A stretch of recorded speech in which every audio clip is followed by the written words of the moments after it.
Assalamualaikum warahmatullahi wabarakatuh. Pada kesempatan kali ini saya Delodix Regia Pawestri dengan NIM 21108011035 Prodi Psikologi tengah mengerjakan tugas video pertemuan kelima dari mata kuliah Kemanusiaan dan Keimanan dari dosen pembimbing Bapak Muhammad Nurdin yang bertemakan tentang iman kepada Allah.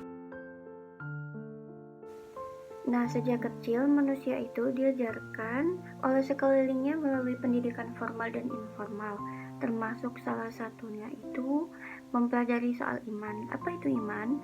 Menurut bahasa Arab, kata iman berakar dari kata amana, yu'minu, imana, yang secara etimologis dapat diartikan sebagai percaya dan yakin. Percaya dalam bahasa Indonesia yakni meyakini atau yakin bahwa sesuatu yang dipercaya itu memang benar adanya.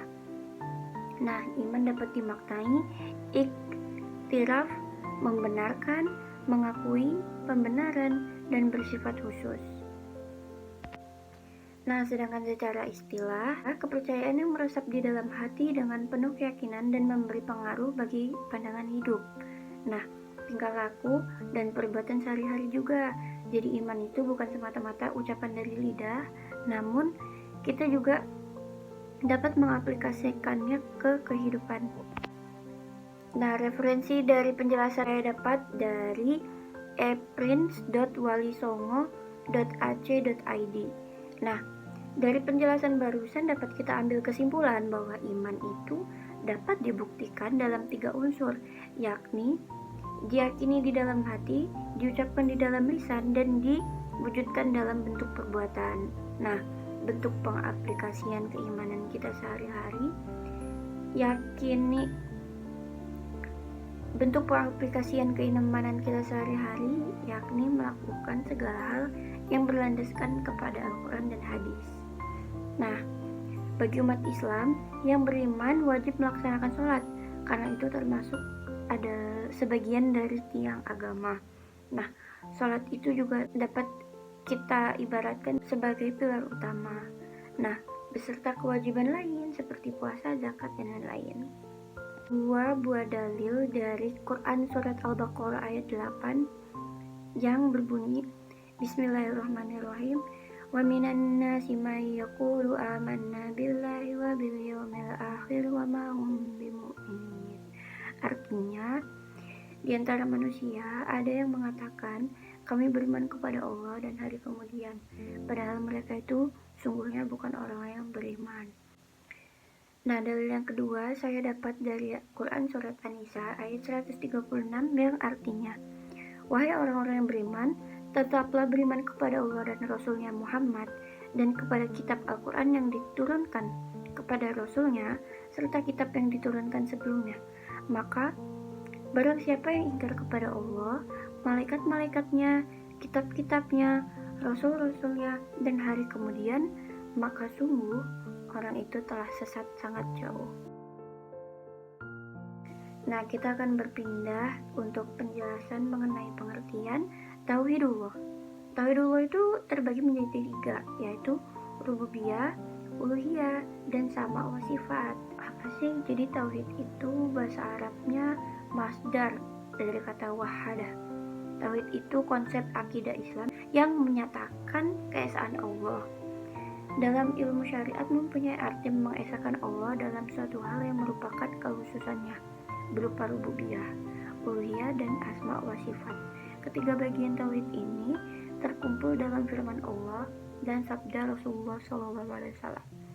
Dalam Quran surat Maryam ayat 65 menjelaskan, Tuhan yang menguasai langit dan bumi serta segala sesuatu yang berada di antara keduanya, maka sembahlah Dia serta berteguh hatilah ketika dalam beribadah kepadanya. Apa kamu mengetahui ada seseorang yang bersama dengan Dia?